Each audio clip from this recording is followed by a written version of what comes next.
Hello everyone, today I'm going to show you how to scan a Telegram QR code.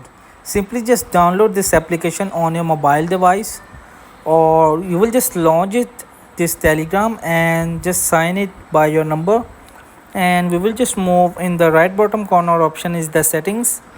Simply just get in, and now we will just move in my profile, which is red icon in the top. You will see, and the second you will see your username, and the username line you will see the QR code.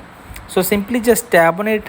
So this is your QR code, and it will be just scanned by another phone, and you will just share this QR code by tapping this, and you will just directly send it from the WhatsApp or other mail, notes, and many application you will see, or you will just have to copy it simply.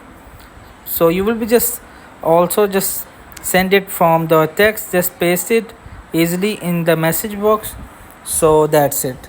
So hope this video helped you. Please don't forget to like and subscribe and get notified for more videos.